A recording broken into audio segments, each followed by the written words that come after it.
KMCCയുടെ നേതാക്കളെ, സദസ്സിലെ സ്നേഹം നിറഞ്ഞ സഹോദരി സഹോദരങ്ങളെ, ഏറെ ആഹ്ലാദകരമായ ഒരു രാത്രിയാണ് നമ്മളിവിടെ ചിലവഴിക്കുന്നത്. ഈ നാടിൻ്റെ ദേശീയ ദിനം നെഞ്ചേറ്റിയാണ് നമ്മൾ മലയാളികൾ ഇവിടെ ഒരുമിച്ചിരിക്കുന്നത്. ഇവിടെ ഇരിക്കുന്ന ഓരോരുത്തരുടെയും നെഞ്ചിൻകൂടിൽ നിന്ന് ഉതിരുന്ന സുഗന്ധമാണ് അങ്ങ് അറബിക്കടലിനപ്പുറത്ത് നമ്മുടെ കൊച്ചു കേരളത്തിലെ മലയാളികളെ, അതിൻ്റെ സുഗന്ധമാണ്, അതിൻ്റെ പരിമളമാണ് ഇന്ന് കാണുന്ന ഈ കേരളത്തെ ഒരു പൂങ്കാവനമാക്കി മാറ്റിയത്. ആ ചാരിതാർത്ഥ്യത്തിലാണ്, നിറവിലാണ് നമ്മളെല്ലാവരും ഇന്നിവിടെ സമ്മേളിച്ചിരിക്കുന്നത്. ചേറ്റുവ മണപ്പുറത്ത് നിന്ന് ലോഞ്ച് വേലായുധൻ അങ്ങ് ഗോർഫുഖാൻ തീരത്ത് കള്ളലാഞ്ചിയിൽ കൊണ്ടുവന്നവർ തിരമാലകൾ അതിജയിച്ചുകൊണ്ട് ആ തീരത്ത് വന്ന് അണഞ്ഞ് ഈ നാട്ടിൽ തങ്ങളുടെ സ്വപ്നങ്ങൾക്ക് നിറം പകർന്ന കഥ തൊട്ട് മുമ്പാണ് അതൊരു സിനിമയായി നമ്മുടെ മുമ്പിൽ വന്നത്. ആ സിനിമയെക്കുറിച്ച് ഓർമ്മിക്കുമ്പോൾ നമ്മുടെ പിന്നാമ്പുറങ്ങൾ, നമ്മൾ പിന്നിട്ട കാലങ്ങൾ എല്ലാം സ്മൃതിപഥത്തിലേക്ക് വരും. അങ്ങനെ വന്നേ മതിയാകൂ. ഞാനും നിങ്ങളും ഏറ്റവും ആധുനികമായ മനുഷ്യൻ്റെ മുഹൂർത്തമാണ് ഇവിടെ പങ്കുവെക്കുന്നത്. നമ്മുടെ മുമ്പിലുള്ളത് അടുത്ത ഒരു നിമിഷം. അതെന്തായിരിക്കും എന്ന സങ്കല്പമാണ്. അടുത്ത ഒരു നിമിഷം, അടുത്ത ഒരു ദിവസം, അടുത്ത ഒരു മാസം, അടുത്ത ഒരു വർഷം, അടുത്ത ഒരു കാലം. ഭാവിയെക്കുറിച്ചുള്ള സ്വപ്നങ്ങളാണ് മനുഷ്യനെ മുന്നോട്ട് നയിക്കുന്നത്. ഓരോ അടിയും മുന്നോട്ട് വെക്കാനാണ് മനുഷ്യനെ സൃഷ്ടിച്ചിട്ടുള്ളത്. അള്ളാഹുവിൻ്റെ ഏറ്റവും ഉന്നതനായ സൃഷ്ടിയാണ് മനുഷ്യൻ. റബ്ബിനെ മഹത്വപ്പെടുത്തി ജീവിക്കുക എന്നതാണ് മനുഷ്യജന്മത്തിൻ്റെ ഏറ്റവും അനിവാര്യമായ ഉത്കൃഷ്ടമായ ദൗത്യം. മനുഷ്യൻ എപ്പോഴും മുന്നോട്ട് സഞ്ചരിക്കുന്നവനാണ്. ആ മുന്നോട്ടുള്ള ഗമനത്തിൻ്റെ ഭാഗമായാണ് ജീവിതത്തിൻ്റെ വെറുതികൾ മാറ്റാൻ, ജീവിതത്തിൻ്റെ പട്ടിണി മാറ്റാൻ, ജീവിതത്തിൻ്റെ പരിതാപകരമായ അവസ്ഥയ്ക്ക് മാറ്റമുണ്ടാക്കി പുതിയൊരു ലോകം തീർക്കാനായി മലയാളക്കരയിൽ നിന്നും നമ്മുടെ മുൻഗാമികൾ ഈ അറേബ്യൻ തീരത്തേക്ക് വന്നത്. അറേബ്യൻ മണലാരണ്യത്തിൻ്റെ സുഗന്ധം, അറേബ്യൻ സുഗന്ധം, ആ അത്തറിൻ്റെ മണമാണ് ഇന്ന് മലയാളക്കരയാകെ ആഞ്ഞു വീശുന്നത്. അഭിനന്ദനായ കുഞ്ഞാലിക്കുട്ടി സാഹിബ് ഇവിടെ സംസാരിച്ചു. ഒരുപാട് ആശങ്കകൾ അദ്ദേഹം നമ്മളുമായി പങ്കുവെക്കുകയുണ്ടായി. കേരളത്തെ ഇഷ്ടപ്പെടുന്ന, കേരളത്തിലെ ജനങ്ങളെ സ്നേഹിക്കുന്ന, കേരളത്തിലെ സാമൂഹികമായ മുന്നേറ്റത്തിന് ചുക്കാൻ പിടിക്കുന്ന ഒരു പ്രസ്ഥാനത്തിൻ്റെ അമരക്കാരൻ എന്ന നിലയിൽ അദ്ദേഹം ഇവിടെ പറഞ്ഞ വാക്കുകൾ വളരെ പ്രസക്തമാണ്. എവിടേക്കാണ് നമ്മുടെ കേരളം പോകുന്നത്? വളരെ ആശങ്കയുണ്ട് നമുക്കെല്ലാവർക്കും. ഉത്കണ്ഠാജനകമാണ് നാളുകൾ. ഇങ്ങനെയായിരുന്നില്ല കേരളം. കേരളത്തിൽ മഹത്തായൊരു പാരമ്പര്യമുണ്ട്. മലയാളക്കരയിൽ നിന്ന് ഈ നാട്ടിലേക്ക് വന്നപ്പോൾ അതേതെങ്കിലും ഒരു മതവിഭാഗമല്ല ഇവിടെ വന്നത്. ഏതെങ്കിലും ഒരു മതത്തെ ആളുകളെ തിരഞ്ഞുപിടിച്ചല്ല ഈ നാട് മലയാളികളെ സ്വീകരിച്ചത്. എല്ലാവരെയും സ്വീകരിച്ചു. എല്ലാവർക്കും വാതായനങ്ങൾ തുറന്നിട്ടു. മലയാളിയുടെ ചലനാത്മകതയുടെ, മൊബിലിറ്റിയുടെ തുടക്കമാണ് പ്രവാസം എന്ന് പറയുന്നത്, സാമ്പത്തികമായ ഔന്നത്യത്തിൻ്റെ. എല്ലാവരും ഒരുമിച്ചല്ലേ ഇന്ന് കാണുന്ന ഈ കേരളത്തെ ഉണ്ടാക്കിയെടുത്തത്? എല്ലാവരും ഒരുമിച്ചാണ് ജീവിച്ചത്. നമ്മളിന്ന് ഏറ്റവും ആധുനികമായ ലോകത്താണ് ജീവിക്കുന്നത്.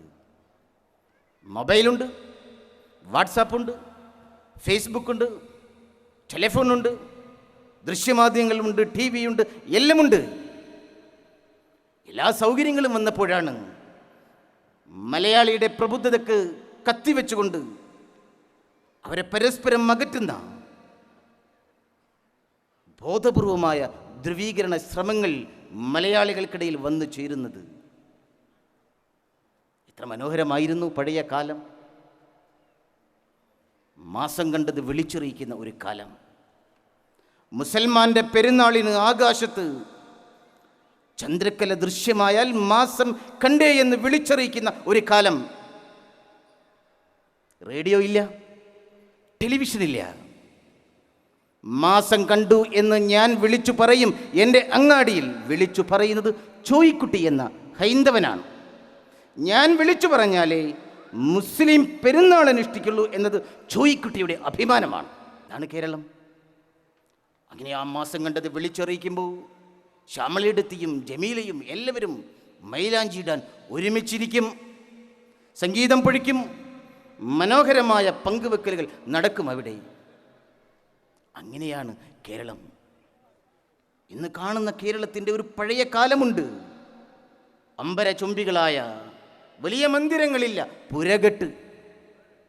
പുരകെട്ട് എന്ന് പറയുന്നത് ഒരു വാട്സപ്പ് ഗ്രൂപ്പിൻ്റെ പേരല്ല.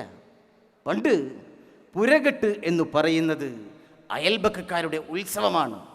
തൊട്ടപ്പുറത്തുള്ള ഹൈന്ദവനാകട്ടെ ക്രൈസ്തവനാകട്ടെ അവൻ്റെ വീടിന് പുരമേയാൻ ഓലമെടയും ഓല കൊണ്ടുവന്ന് വെക്കും. പുരമേയുന്നത് നാടോടിപ്പാട്ടുകളുടെ ഒരു ഉത്സവമായിട്ടാണ് നമ്മൾ മലയാളികൾ ആഘോഷിച്ചത്. കല്യാണങ്ങൾ അങ്ങനെയായിരുന്നു. എന്നാൽ ഇന്ന് സംഭവിക്കുന്നത് എന്താണ്? എല്ലാവരെയും ബോധപൂർവം ഓരോ തുരുത്തുകളിലേക്ക് മാറ്റപ്പെടുന്നു. എല്ലാവരും ഒരുമിച്ചല്ലേ ഇന്ന് കാണുന്ന ഈ കേരളത്തെ ഉണ്ടാക്കിയെടുത്തത്? ഇത് മുസ്ലിങ്ങൾക്ക് മാത്രമായി സംഭവിച്ച ഒരു മാറ്റമാണോ? അങ്ങനെയല്ല. അങ്ങനെയെന്ന് വരുത്തി തീർക്കാനുള്ള ശ്രമങ്ങളാണ് ഇന്ന് കേരളത്തിൽ നടക്കുന്നത്. നമ്മളെല്ലാവരും ഒരുമിച്ചാണ് ഇന്ന് കാണുന്ന ഈ കേരളത്തെ ഉണ്ടാക്കിയെടുത്തത്. അത് തിരിച്ചു പിടിക്കാൻ നമുക്ക് കഴിയണം. അത് അന്യാധീനപ്പെടുത്താൻ ആരെയും അനുവദിച്ചുകൂടാ. മലയാളികളുടെ ആ മഹത്തായ പ്രബുദ്ധതയിലേക്ക് ഒരു പൂഴിമണൽ തരി പോലും ആരെ കൊണ്ടുപോലും അറിയിക്കാൻ അനുവദിക്കില്ല മലയാളികൾ എന്ന് പ്രഖ്യാപിക്കുന്നിടത്താണ് മലയാളികൾ അതിൻ്റെ പാരമ്പര്യം വീണ്ടെടുക്കുക. ആശങ്കപ്പെടേണ്ടതില്ല, ഉത്കണ്ഠപ്പെടേണ്ടതില്ല. ഏതൊരു സമൂഹത്തിനും അതിൻ്റെ ഒരു സ്വത്വമുണ്ട്, അസ്തിത്വമുണ്ട്. അതിനെ മറികടന്നുകൊണ്ടുള്ള ഒരു മാറ്റം അതാരാഗ്രഹിച്ചാലും, എത്ര വലിയ വർഗീയവാദികൾ ബോധപൂർവമായി ശ്രമിച്ചാലും ലക്ഷ്യം കാണില്ല എന്നത് ഒരു വാസ്തവമാണ്. നമ്മളെല്ലാവരും കൂടിയാണ് ഇന്ന് കാണുന്ന ഈ കേരളത്തെ ഉണ്ടാക്കിയത്. മുസ്ലിം ലീഗ് മുസ്ലിമിൻ്റെ പേരിലുള്ള ഒരു രാഷ്ട്രീയ പാർട്ടിയാണ്. അക്ഷരാർത്ഥത്തിൽ അതൊരു സാമുദായിക രാഷ്ട്രീയ പാർട്ടിയാണ്. മുസ്ലിം ലീഗ് ഒരു സാമുദായിക രാഷ്ട്രീയ പാർട്ടിയാണ്. പക്ഷെ മുസ്ലിം ലീഗ് ഒരു വർഗീയ പാർട്ടിയാണെന്ന് ആർക്കും ആക്ഷേപിക്കാൻ കഴിയില്ല. മുസ്ലിമിൻ്റെ പേരാണ്, പച്ചപ്പതാകയാണ്. മുസ്ലിം ലീഗ് ഒരു സാമുദായിക രാഷ്ട്രീയ പാർട്ടിയാണ്. ആർ എസ് എസ് ഒരു വർഗീയ രാഷ്ട്രീയ പ്രസ്ഥാനമാണ്. മുസ്ലിം ലീഗ് പൂർണ്ണമായും സാമുദായിക പാർട്ടിയാണെങ്കിൽ അത് മുസ്ലിങ്ങൾക്ക് അനുകൂലമാണ്. പക്ഷെ മുസ്ലിം ലീഗ് ഒരിക്കലും നാട്ടിലെ ഹിന്ദുക്കൾക്ക് എതിരല്ല. RSS ഒരിക്കൽ പോലും ഹിന്ദുക്കൾക്ക് അനുകൂലമായ സംഘടനയാണെന്ന് അവരെ എത്ര വാദിച്ചാലും സമ്മതിച്ചു കൊടുക്കാൻ തരമില്ല.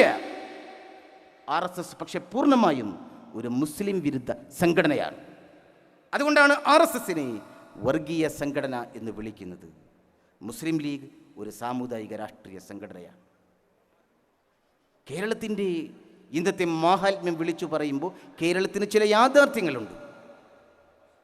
വിവിധങ്ങളായ സമുദായങ്ങളുണ്ട്, ജാതികളുണ്ട്, മുസ്ലിമുണ്ട്, ക്രൈസ്തവനുണ്ട്, നായരുണ്ട്, ഈഴവനുണ്ട്, പുലയ സമുദായമുണ്ട്, ധീവര സമൂഹമുണ്ട്. അങ്ങനെ നിരവധി സമൂഹങ്ങൾ. ഇത് കേരളത്തിൻ്റെ ഒരു യാഥാർത്ഥ്യമാണ്. ഈ യാഥാർത്ഥ്യത്തെ ഇല്ലാതാക്കാൻ, അടിച്ചമർത്താൻ ആര് വിചാരിച്ചാലും സാധിക്കില്ല എന്നത് ഒരു വസ്തുതയാണ്. അതിനെ അടിച്ചമർത്താനാണ് കമ്മ്യൂണിസ്റ്റ് പാർട്ടി ശ്രമിച്ചിട്ടുള്ളത്. കമ്മ്യൂണിസ്റ്റ് പാർട്ടി നാട്ടിലെ പിന്നോക്ക ജനവിഭാഗങ്ങളെ സംഘടിപ്പിച്ചിട്ടുണ്ട്. പക്ഷേ കമ്മ്യൂണിസ്റ്റ് പാർട്ടി ഒരിക്കലും നാട്ടിലെ പിന്നോക്ക ജനവിഭാഗങ്ങളുടെ അടിസ്ഥാന പ്രശ്നമായ ജാതി പ്രശ്നങ്ങളെ അഡ്രസ്സ് ചെയ്തിട്ടില്ല, അഭിമുഖീകരിച്ചിട്ടില്ല. അവർ നാട്ടിലെ പാവപ്പെട്ട, ജാതിയുടെ പേരിൽ പീഡിപ്പിക്കപ്പെട്ട നാട്ടിലെ പാവപ്പെട്ട ജനവിഭാഗങ്ങളോട് പറഞ്ഞു, നിങ്ങൾ ഈ ചുവന്ന കൊടി പിടിക്കി, നിങ്ങൾക്ക് ഞങ്ങൾ കൂലി കൂട്ടിത്തരാം, നിങ്ങൾക്ക് ഞങ്ങൾ തൊഴിൽ തരാം, നിങ്ങൾക്ക് കൂലി കൂട്ടിത്തരാം, നിങ്ങളുടെ ധനസ്ഥിതി ഉയർത്താം. അതായിരുന്നു കമ്മ്യൂണിസ്റ്റുകാരൻ്റെ മുദ്രാവാക്യം. ആ മുദ്രാവാക്യം കൊണ്ട് തന്നെ കമ്മ്യൂണിസം തകർന്നപ്പോൾ നാട്ടിലെ ജാതി വ്യവസ്ഥയെ അഭിമുഖീകരിക്കാൻ കഴിയാതെ, അതിൻ്റെ പ്രശ്നങ്ങൾക്ക് പരിഹാരം കാണാൻ കഴിയാതെ മാറ്റപ്പെട്ട ഒരു സംഘടനയായി നാട്ടിലെ കമ്മ്യൂണിസ്റ്റ് പാർട്ടികൾ മാറി. നമ്മുടെ വിഷയം അതല്ല. ജാതി സമൂഹം എന്ന് പറയുന്നത് നാട്ടിലൊരു യാഥാർത്ഥ്യമാണ്. എല്ലാവരും പരസ്പരം പങ്കുവെച്ചാണ് കേരളത്തിൻ്റെ പുരോഗതി ഉണ്ടാക്കിയെടുത്തത്. മലയാളി മെമ്മോറിയൽ എല്ലാ ജനവിഭാഗങ്ങൾക്കും ജാതി സമൂഹങ്ങൾക്കും പരദേശി ബ്രാഹ്മണർ ഭൂരിപക്ഷം സർക്കാർ ഉദ്യോഗവും കരസ്ഥമാക്കിയപ്പോൾ എല്ലാവർക്കും അവസരങ്ങൾ വേണമെന്ന് ആവശ്യപ്പെട്ടുകൊണ്ട് മലയാളികൾ ഉണ്ടാക്കിയ ഒരു നിവേദനമാണ് 1891. 1896 ഈഴവ മെമ്മോറിയൽ 13,000 ഈഴവർ ഒപ്പിട്ട് നാട്ടിലെ ഈഴവ സമൂഹത്തിന് വേണ്ടത്ര അവസരങ്ങൾ ഉണ്ടാകണമെന്ന് ആവശ്യപ്പെട്ടുകൊണ്ടുണ്ടാക്കിയ മെമ്മോറാണ്ടമാണ്. പിന്നീട് 30കളിൽ നിവർത്തന പ്രക്ഷോഭം നടന്നു. ഇതൊക്കെ പ്രധാനമായും നടന്നത് തിരുവിതാംകൂർ മേഖലയിലാണ്. തിരുവിതാംകൂർ മേഖലയുടെ ഒരു പ്രത്യേകതയുണ്ട്, അതൊരു നാട്ടുരാജ്യമാണ്. എന്നാൽ മലബാറിന് ഒരു പ്രത്യേകതയുണ്ട്, അത് ബ്രിട്ടീഷുകാർ നേരിട്ട് ഭരിക്കുന്ന മദിരാശി അസംബ്ലിയുടെ ഭാഗമാണ്. ഇതുപോലെ ബോംബെ പ്രവിശ്യ പോലെ, മൈസൂർ പ്രവിശ്യ പോലെ. എന്നാൽ തിരുവിതാംകൂർ ബ്രിട്ടീഷ് രാജ്ഞിക്ക് നേരിട്ട് കപ്പം കൊടുക്കുന്ന, സ്വന്തമായി രാജ്യം ഭരിക്കുന്ന നാട്ടുരാജാവുള്ള ഒരു രാജ്യമാണ്. ബ്രിട്ടീഷുകാർ നേരിട്ട് ഭരിക്കുന്ന മലബാറിലാകട്ടെ മറ്റു ജനവിഭാഗങ്ങൾക്ക് താരതമ്യേന അടിസ്ഥാന ജനവിഭാഗങ്ങൾ എന്ന രീതിയിൽ മാറ്റപ്പെട്ട മുസ്ലിം ജനവിഭാഗങ്ങൾ 1921 കലാപത്തിൻ്റെ പേരിൽ മുഖ്യധാരയിൽ നിന്നും മാറ്റപ്പെട്ട മാപ്പിളമാർ, അവരെ മാറ്റി നിർത്തിയാൽ മലബാറിൽ മറ്റ് ജനവിഭാഗങ്ങൾക്ക് വേണ്ടത്ര പുരോഗതിക്ക്, അവസരങ്ങൾക്ക് വേണ്ടത്ര സാധിച്ചിരുന്നു ആ കാലഘട്ടത്തിൽ. തിരുവിതാംകൂറിൽ അങ്ങനെ കഴിഞ്ഞില്ല. എന്താണ് ഇന്ന് കേരളത്തിലെ അടിസ്ഥാന പ്രശ്നങ്ങൾക്ക് കാരണം? മലബാറിൽ ഒരു മൊബിലിറ്റിയുണ്ട്, ഒരു ചലനാത്മകതയുണ്ട്. ആ ചലനാത്മകതയാണ് പലരെയും അലോസരപ്പെടുത്തുന്നത്. ആ മുന്നേറ്റമാണ് പലരും വർഗീയ വിഷം ചീറ്റുന്നതിന് കാരണമാക്കുന്നത്. ആ മാറ്റത്തെയാണ് പലരും നാട്ടിൽ കലാപമുണ്ടാക്കുന്നതിനുള്ള മുദ്രാവാക്യങ്ങളായി മാറ്റുന്നത്. അഭിമാനമുണ്ട്. ഒരു സുപ്രഭാതത്തിൽ പൊട്ടിമുളച്ചുണ്ടായതല്ല മലബാറിലെ ഈ ചലനാത്മകത എന്ന് പറയുന്നത്, മൊബിലിറ്റി എന്ന് പറയുന്നത്. എല്ലാ അർത്ഥത്തിലുമുള്ള ചലനാത്മകതയുണ്ട്. സാമ്പത്തികമായ മുന്നേറ്റമുണ്ടായി. ആ സാമ്പത്തികമായ മുന്നേറ്റത്തിൻ്റെ കാരണം മലബാറിൽ നിന്നും ഈ അറേബ്യൻ നാടുകളിലേക്ക് വന്ന പ്രവാസ ജീവിതത്തിൻ്റെ ബാക്കി പത്രമാണ്. അതിൻ്റെ ഏറ്റവും വലിയ ഗുണഫലമാണ്. രാഷ്ട്രീയമായ ഏറ്റവും വലിയ ചലനാത്മകതയുള്ളത് രണ്ടാമതായി മലബാറിലാണ്. ഒന്നാമതായി സാമ്പത്തികമായ മുന്നേറ്റമുണ്ടെങ്കിൽ രണ്ടാമതായി രാഷ്ട്രീയമായ മൊബിലിറ്റി എന്ന് പറയുന്നത് മലബാറിലാണ്. അതാണ് പറഞ്ഞത്, ആ ചലനാത്മകതയ്ക്ക് നാന്ദി കുറിച്ചത്, അതിൻ്റെ ചവിട്ടുപടികൾ ആദ്യം ചവിട്ടിയത് ആ മഹാരഥന്മാരുടെ പേരാണ്. സയ്യിദ് അബ്ദുറഹിമാൻ ബാഫക്കി തങ്ങൾ, മഹാനായ KM സിദി സാഹിബ്, മഹാനായ CH മുഹമ്മദ് കോയ, മഹാനായ പൂക്കോയ തങ്ങൾ മുതൽ സയ്യിദ് മുഹമ്മദ് അലി ശിഹാബ് തങ്ങൾ വരെയുള്ള നേതാക്കന്മാർ. മലബാറിൻ്റെ പുരോഗതിയുടെ അടിസ്ഥാനം എന്ത്?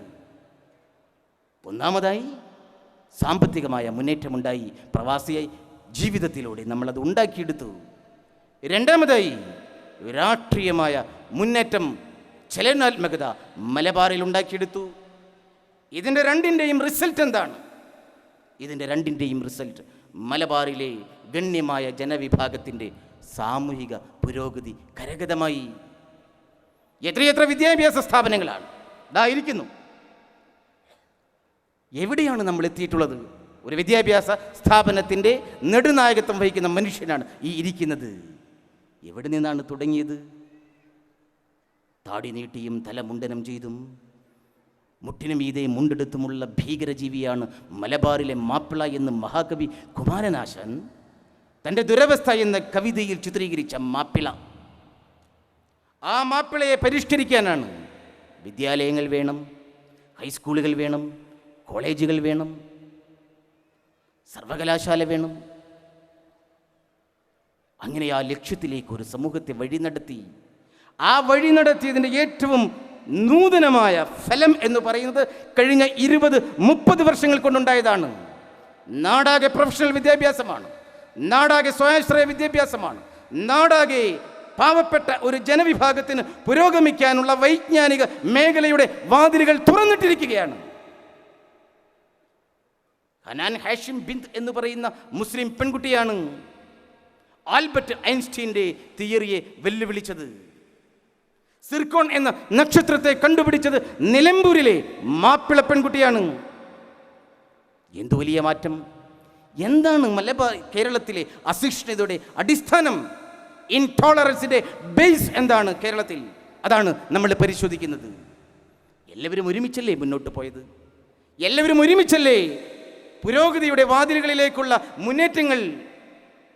എല്ലാവരും ഒരുമിച്ച് തോളോട് തേൾ ചേർന്നല്ലേ എല്ലാ സമൂഹങ്ങളും ജാതികളും സമൂഹങ്ങളും? അങ്ങനെയല്ലേ കേരളത്തിൻ്റെ പാരമ്പര്യം? പിന്നെ എന്തുകൊണ്ട് മുസ്ലിങ്ങളെ മാത്രം ശത്രുക്കളാക്കി കാണിക്കുന്നു, വലിയ അസഹിഷ്ണുത പ്രചരിപ്പിക്കുന്നു? നിങ്ങളെ മാട്രിമോണിയൽ കോളം എടുത്ത് നോക്കണം. നിങ്ങളുടെ ഈ ഇവിടെ ജീവിക്കുന്ന രക്ഷിതാക്കന്മാർ തങ്ങളുടെ മക്കൾക്ക് വിവാഹാലോചനയ്ക്ക് വേണ്ടി പത്രങ്ങൾ എടുത്താൽ മാട്രിമോണിയൽ കോളത്തിൽ ഏറ്റവും കൂടുതൽ മുസ്ലിം പെൺകുട്ടികൾ ബിടെക് ബിരുദധാരികളാണ്. ചെറിയ മാറ്റമല്ല. 1000-ഓളം വിദ്യാർത്ഥികളാണ് മലപ്പുറം, കോഴിക്കോട് ജില്ലകളിൽ നിന്ന് ഡൽഹിയിലെ ഏറ്റവും ഉന്നതമായ സർവകലാശാലകളിൽ പഠനം നടത്തുന്നത്.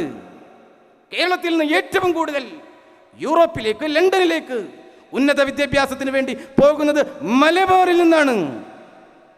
ഇതൊരു യാഥാർത്ഥ്യമാണ്. ഈ യാഥാർത്ഥ്യം അംഗീകരിക്കാനുള്ള വലിയ മനസ്സാണ് എല്ലാവരും കാണിക്കേണ്ടത്. ഈഴവ ജനവിഭാഗം ഈ മുന്നേറ്റത്തിന് വേണ്ടി നാന്ദി കുറിച്ചവരായിരുന്നു. മുസ്ലിങ്ങളെ മാറ്റി നിർത്തുമ്പോൾ ചെറിയ ചെറിയ കാര്യങ്ങൾ പറഞ്ഞ് മുസ്ലിങ്ങളെ വർഗീയ ധ്രുവീകരണത്തിന് മുന്നിൽ നിർത്തുമ്പോൾ എൻ്റെ പ്രിയപ്പെട്ട ഈഴവ സഹോദരങ്ങൾ ചിന്തിക്കണം. നമ്മൾ ഒരുമിച്ചല്ലേ? ആർ ശങ്കറെ അറിയുമോ? കേരളത്തിൻ്റെ മുഖ്യമന്ത്രിയാണ് ആർ ശങ്കർ. SNDPയുടെ നേതാവാണ്, കോൺഗ്രസിൻ്റെ നേതാവാണ്.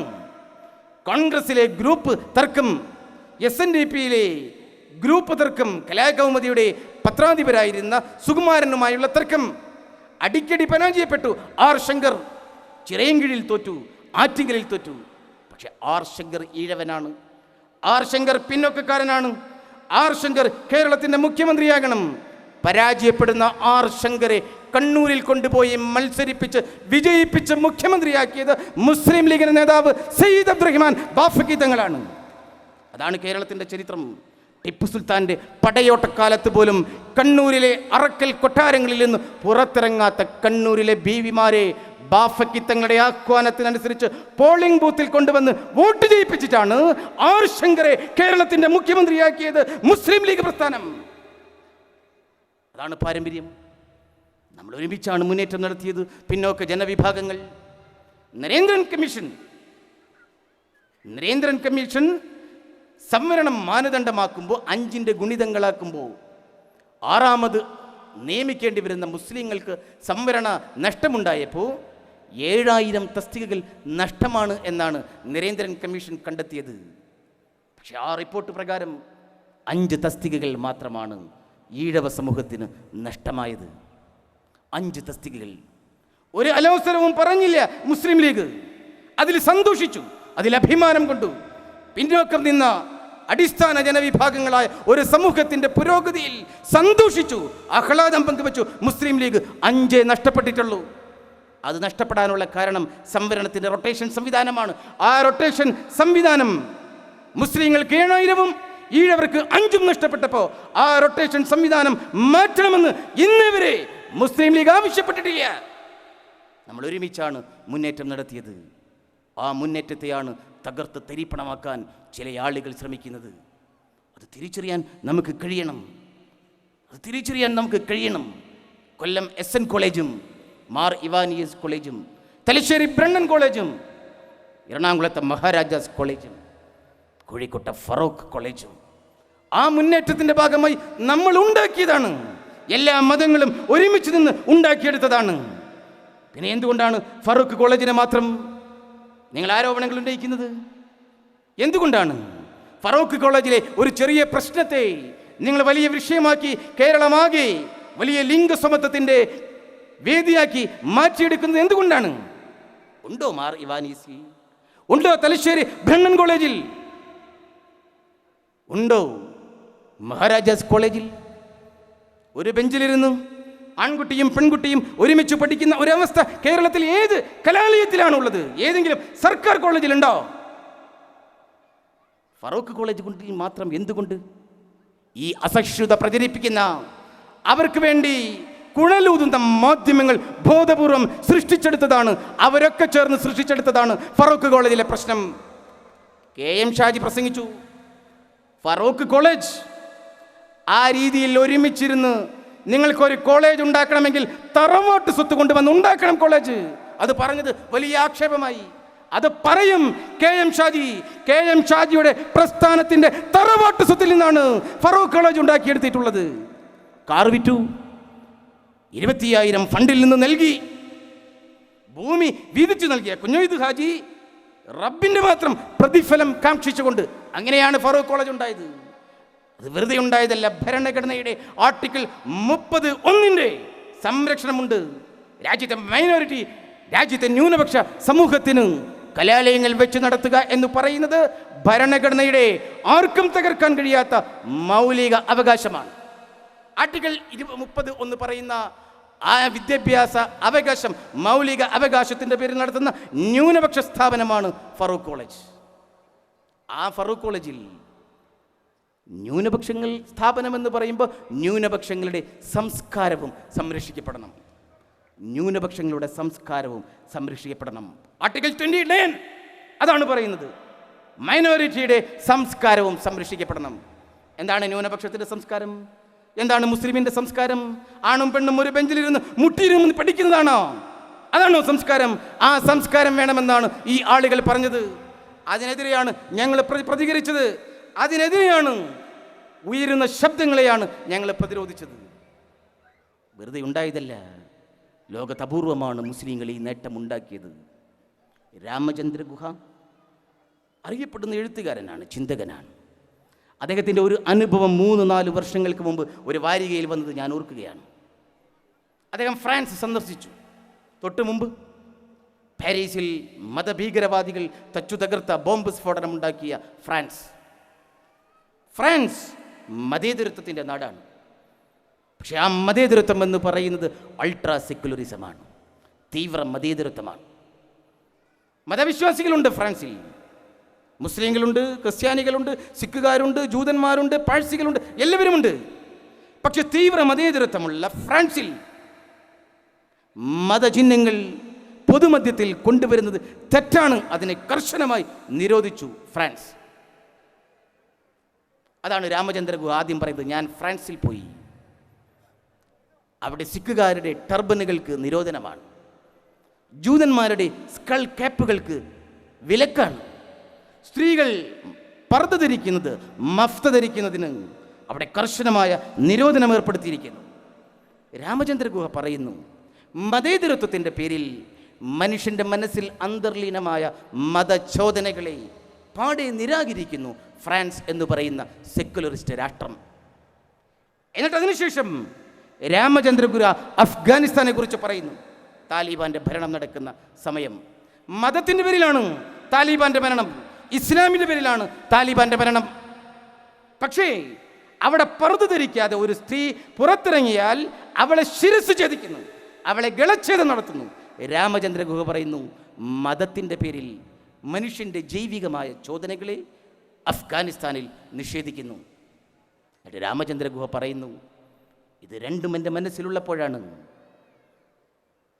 മലബാറിൽ തല ഉയർത്തി നിൽക്കുന്ന കോഴിക്കോട് സർവകലാശാലയിൽ ഒരു പ്രബന്ധം അവതരിപ്പിക്കാൻ എന്നെ ക്ഷണിച്ചത്. അവിടുത്തെ സെമിനാർ ഹാളിൽ ഞാൻ പ്രബന്ധം അവതരിപ്പിക്കുമ്പോൾ എന്നെ അത്ഭുതപ്പെടുത്തിയ കാഴ്ച, സദസ്സ് നിറഞ്ഞിരിക്കുന്നു.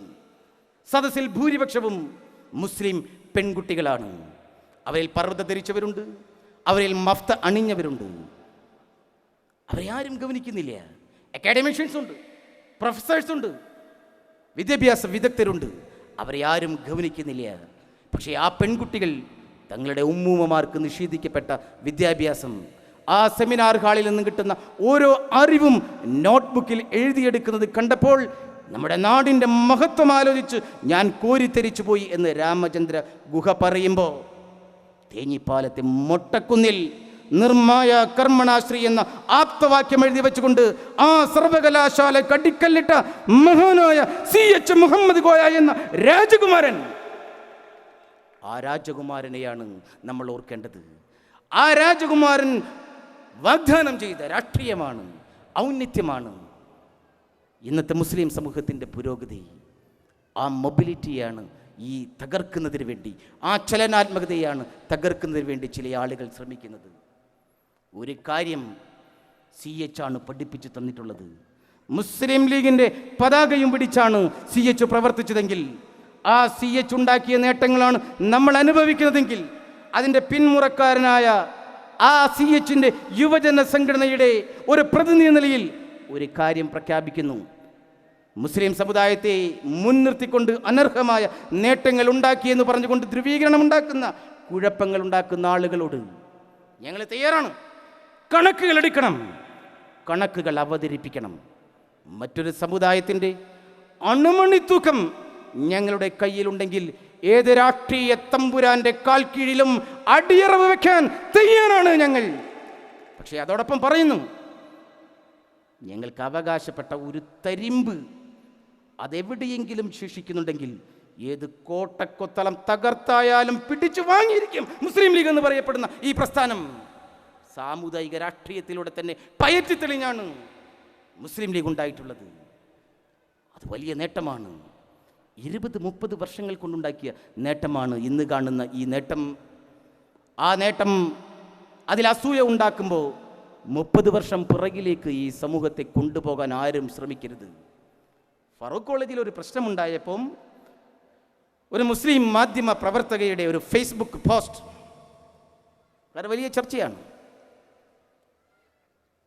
മദ്രസയിലുണ്ടായ ഒരു ദുരനുഭവം, ആ ദുരനുഭവം ഫേസ്ബുക്കിൽ പോസ്റ്റ് ചെയ്തുകൊണ്ടാണ് വലിയ വിവാദങ്ങൾക്ക്, വലിയ ചർച്ചകൾക്ക്, ഫറൂഖ് കോളേജിനെ തുടർന്നുണ്ടായ പ്രശ്നങ്ങൾക്ക് ആകെ കീഴ്മേൽ മറിക്കുന്ന ഒരു സാഹചര്യം ഉണ്ടായത്.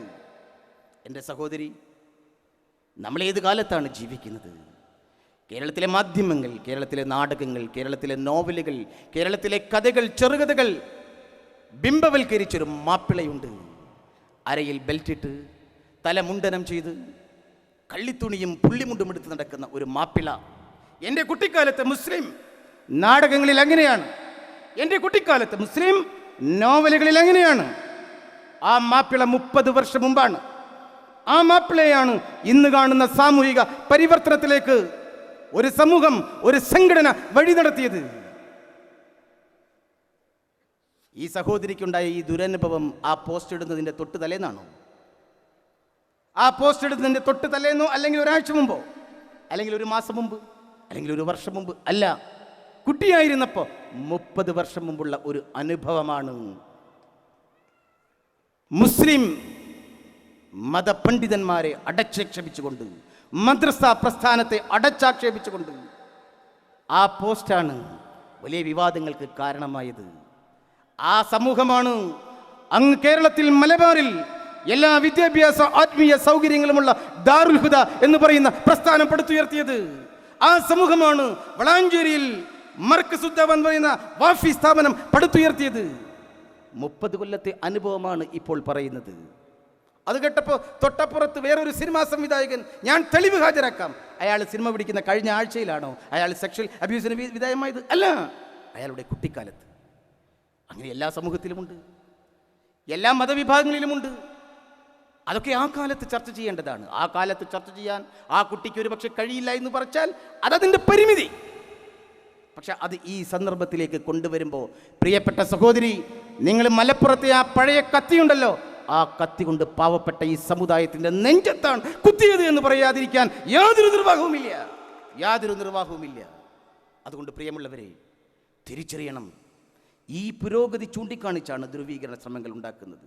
കേരളത്തിനൊരു പാരമ്പര്യമുണ്ട്, അതുകൂടെ ചേർത്ത് പറയണം. വലിയ വലിയ വിപ്ലവങ്ങളാണ്, മുദ്രാവാക്യങ്ങളാണ് നടക്കുന്നത്.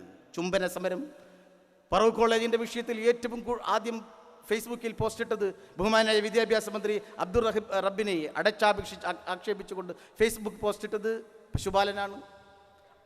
IS തിയറി പറയുന്നു, റബ്ബ് അത് നടപ്പിലാക്കുന്നു, അബ്ദുൾ റബ്ബ്. അങ്ങനെയായിരുന്നു. പശുപാലനും സഹധർമ്മിണിയും ഇന്ന് എന്തിൻ്റെ പേരിലാണ് ജയിലുകൾ എണ്ണുന്നത് നമുക്കെല്ലാവർക്കും അറിയാം. കേരളത്തിനൊരു പാരമ്പര്യമുണ്ട്. ചുംബന സമരം നടക്കുമ്പോഴാണ് ചാനൽ ചർച്ചയിൽ ഒരു ചുംബന സമരത്തിൻ്റെ വനിതാ നേതാവ് എന്ന് പറഞ്ഞത്, കേരളത്തിലെ തെരുവുകളിൽ ആണുങ്ങൾക്ക് പൊതുവെ തെരുവുകളിൽ നിന്ന് പരസ്യമായി മൂത്രമൊഴിക്കാം, സ്ത്രീകൾക്ക് ആ അവകാശമില്ല, ആ അവകാശവും വേണമെന്ന്. വളരെ നന്നായിട്ടുണ്ട്. മോഹൻലാൽ ചിത്രം സിനിമയിൽ പറഞ്ഞതുപോലെ എത്ര മനോഹരമായ ആചാരങ്ങൾ. ആ രീതിയിലേക്കാണ് കാര്യങ്ങൾ കൊണ്ടുപോകുന്നത്. മലയാളികൾ ഓർത്തു വെക്കേണ്ട ഒരു സന്ദേശമുണ്ട്. ലോകം മുഴുവൻ വിവസ്ത്രമായാലും, ലോകം മുഴുവൻ വസ്ത്രം ധരിക്കാത്തവരായാലും നാണം മറക്കാൻ നാം സ്വയം വസ്ത്രം ധരിക്കേണ്ടതുണ്ട് എന്ന സാംസ്കാരിക ബോധമാണ് നമുക്കുണ്ടാകേണ്ടത്. എല്ലാവരും യൂറോപ്പിനെയാണ് അനുകരിക്കുന്നത്, എല്ലാവരും ഫ്രാൻസിനെയാണ് അനുകരിക്കുന്നത്. ഫ്രാൻസ്, പാരീസ് സംഗീതങ്ങളുടെ നാടാണ്. തെരുവ് ഗായകർ തെരുവുകളിൽ നിന്ന് പാടും. വാദ്യോപകരണ സംഗീതങ്ങളുടെ സംഗീത സാന്ദ്രമായ അന്തരീക്ഷമുണ്ടാകും. തെരുവിലേക്ക് കസേര വലിച്ചിട്ടിരിക്കുന്ന വൃദ്ധന്മാർ മദ്യം നുണഞ്ഞിരിക്കുകയും ചുരുട്ട് വലിക്കുകയും ചെയ്യുന്ന മനോരാജ്യങ്ങൾ കാണും. ഓർക്കാപ്പുറത്ത് സ്ത്രീയും പുരുഷനും പരസ്പരം ചുംബിച്ച് അനുരാഗത്തിൻ്റെ അതിൻ്റെ തീവ്രതയിലേക്ക് ആണ്ടുപോകും. ഇതാണ് പാരീസ് എന്ന് പറയുന്നത്. നാളെ മുതൽ കോഴിക്കോട്ടങ്ങാടിയും അങ്ങനെ വേണമെന്നാണോ ഈ ലിബറൽവാദികൾ പറയുന്നത്? അങ്ങനെയാണോ പറയുന്നത്? നമ്മൾ ഓർത്തു വെക്കേണ്ട ഒരു കാര്യമുണ്ട്. അമേരിക്കയിലെ കാലിഫോർണിയയിൽ ഒരു തുരുത്തിൽ കുറേ ആളുകൾ സംഘടിച്ചു, സ്ത്രീകളും പുരുഷന്മാരും. അവർ സംഘടിച്ചത് എങ്ങനെ പൂർണ്ണമായും വസ്ത്രം ഒഴിവാക്കിക്കൊണ്ട് ജീവിക്കാം. ഒരു ദ്വീപിലാണ്. ആണും പെണ്ണും പൂർണ്ണമായി പിറന്നപടിയിൽ വസ്ത്രം മുഴുവൻ, ഒരു നൂലിഴ പോലും വസ്ത്രമായി ധരിക്കാതെ എങ്ങനെ ജീവിക്കാമെന്ന് പരിശീലിക്കുന്നതിനാണ് അമേരിക്കയിലെ കാലിഫോർണിയയിൽ ഒരു കൂട്ടം ആളുകൾ ഒത്തുകൂടിയത്. അതിങ്ങനെ തുടർന്നു പോകുമ്പോൾ ഒരു ദിവസം അവർ അമേരിക്കയിലെ സർവകലാശാലയിലെ പ്രശസ്തനായ ഒരു അക്കാഡമിഷ്യനെ, ഒരു പ്രൊഫസറെ അതിഥിയായി ആ ദ്വീപിലേക്ക് ക്ഷണിച്ചു. അതിഥി വരുന്നത് പ്രമാണിച്ച് എല്ലാവരും സദസ്സിൽ ഒരുമിച്ച് കൂടി. അതിഥിയെ വേദിയിലേക്ക് കൊണ്ടുവന്നു. എല്ലാവരും ഒരു നൂലിഴ പോലും വസ്ത്രമായി ധരിക്കാതെ സ്ത്രീയും പുരുഷനും ഇരിക്കുകയാണ്. അതിൽ സ്റ്റേജിലേക്ക് വന്നപ്പോൾ തൻ്റെ മുന്നിൽ കാണുന്ന ഈ കാഴ്ച കണ്ട് അദ്ദേഹത്തിന് വളരെ ജാള്യതയും അലോസരവും അദ്ദേഹത്തിൻ്റെ മുഖത്ത് പ്രകടമായി. അദ്ദേഹം സ്റ്റേജിൻ്റെ ബാക്ക്ഡ്രോപ്പിലേക്ക് എത്രയും വേഗം ഓടി രക്ഷപ്പെട്ടു. പക്ഷെ സദസ്സ് അപ്പോൾ തങ്ങളുടെ ഈ പ്രവൃത്തി തങ്ങൾ ക്ഷണിച്ചു കൊണ്ടുവന്ന അതിഥിക്ക് അലോസരമുണ്ടാക്കിയിരിക്കുന്നു എന്ന് കരുതി ഇന്നു മാത്രം നമുക്ക് വസ്ത്രം ധരിക്കാം എന്ന് തീരുമാനിച്ചു. സ്റ്റേജിന് പുറകിൽ വിശ്രമിക്കുകയായിരുന്നു അതിഥി. ആ സമയത്ത് എല്ലാവരും പൂർണ്ണമായി വസ്ത്രം ധരിച്ച് വേദിയിൽ അണിനിരന്നു. അപ്പോൾ സ്റ്റേജിൻ്റെ പിറകിലിരുന്ന അമേരിക്കയിലെ ഏറ്റവും നല്ല വിദ്യാഭ്യാസ വിചക്ഷണനായ ആ പ്രൊഫസർ ചിന്തിച്ചത്, സദസ്സ് പൂർണ്ണമായും വസ്ത്രം ധരിക്കാതെ ഇരിക്കുമ്പോൾ താൻ മാത്രം എങ്ങനെ വസ്ത്രം ധരിക്കും എന്നാണ്. പൂർണ്ണമായും വസ്ത്രം ധരിച്ചിരിക്കുന്ന ആ സദസ്സിൻ്റെ മുന്നിലേക്ക് ഒരു നൂലിഴ പോലും വസ്ത്രം ധരിക്കാതെയാണ് ആ പ്രൊഫസർ സ്റ്റേജിലേക്ക് രംഗപ്രവേശം ചെയ്തത്. ആ സദസ്സിൻ്റെ മുമ്പിൽ വിദ്യാഭ്യാസ വിചക്ഷണനായ ആ പണ്ഡിതൻ അപഹാസ്യനാകുകയായിരുന്നു. മലയാളികൾ ഓർക്കേണ്ടതുണ്ട്, മലയാളികൾക്ക് ഒരു സംസ്കാരമുണ്ട്, ഒരു പാരമ്പര്യമുണ്ട്. ലോകം മുഴുവൻ വസ്ത്രം ധരിച്ചില്ലെങ്കിലും നാണം മറക്കാൻ വസ്ത്രം ധരിക്കേണ്ടതുണ്ട് എന്ന ബോധ്യമാണ് മലയാളികളെ നയിക്കേണ്ടത്. ആ സംസ്കാരം വീണ്ടെടുക്കാൻ, അത് നിലനിർത്താൻ നമുക്ക് കഴിയണം. നമ്മുടെ കുട്ടികളോട് അത് പറഞ്ഞു കൊടുക്കണം. ഫേസ്ബുക്കിലും വാട്സപ്പിലും കാണുന്ന ലോകം മുഴുവൻ തുറന്നു വെച്ചിരിക്കുമ്പോൾ ആ ലോകമല്ല, നമുക്ക് നമ്മുടേതായ തനതായ സംസ്കാരമുണ്ട്. ആ സംസ്കാരത്തിൻ്റെ അന്യാധീനപ്പെടുത്താൻ അതിലെല്ലാമുണ്ട്. ജീവിതമുണ്ട്, കൊടുക്കലുണ്ട്, വാങ്ങലുണ്ട്, മതേതരത്വമുണ്ട്, മതസൗഹാർദ്ദമുണ്ട്. ഞാൻ ചുരുക്കുന്നു. മലയാളികളെ അന്യാധീനപ്പെടുത്താൻ ശ്രമിക്കുമ്പോൾ നമ്മൾ അഹങ്കരിച്ചു. രാജ്യത്ത് വർഗീയ കലാപങ്ങൾ അരങ്ങേറുമ്പോൾ ഒരു വർഗീയ കലാപവും നടക്കാത്ത നാട് എന്നാണ് കേരളത്തെക്കുറിച്ച് നാം പറഞ്ഞത്. രാജ്യത്ത് അരക്ഷിതാവസ്ഥ നിലനിൽക്കുമ്പോൾ പൂർണ്ണമായും സുരക്ഷിതമായ ഒരു നാട് എന്നാണ് നമ്മുടെ സംസ്ഥാനത്തെക്കുറിച്ച് നമ്മൾ അഭിമാനം കൊണ്ടത്. പൂർണ്ണമായും സാക്ഷരമായ ഒരു കേരളം, പ്രബുദ്ധമായ കേരളം. ആ കേരളത്തെയാണ് മാറ്റിമറിക്കാൻ ശ്രമിക്കുന്നത്. കോഴിക്കോട് ഓടയിൽ വീണ ജീവൻ പൊലിഞ്ഞ നൗഷാദ് ഒരു പ്രതീകമാണ്. നൗഷാദ് വർത്തമാന കേരളത്തിൽ ഒരു പ്രതീകമാണ്. ദുർഗന്ധം വമിക്കുന്ന ഈ കേരളത്തിലെ മാലിന്യത്തെക്കാൾ ഏറ്റവും നല്ലതാണ് ഓടയിലെ മാലിന്യമെന്നാണ് നൗഷാദ് ചിന്തിച്ചത്. നൗഷാദ് ജീവൻ നൽകി. നൗഷാദ് ഒരു പ്രതീകമാണ്.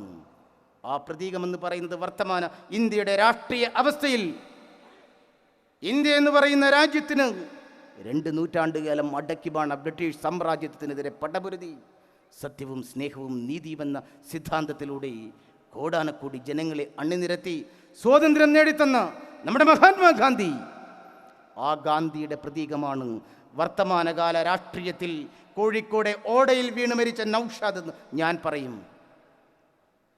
ആ നൗഷാദിൻ്റെ മുഖത്തേക്കാണ് ഒരാൾ കാർക്കിച്ചു തുപ്പിയത്. കേരളം ഒരു ഭ്രാന്താലയമാണ് എന്ന് പറയുമ്പോൾ ഇതാ ഒരു മനുഷ്യസ്നേഹി എന്ന് മലയാളികൾക്ക് ഉയർത്തിക്കാണി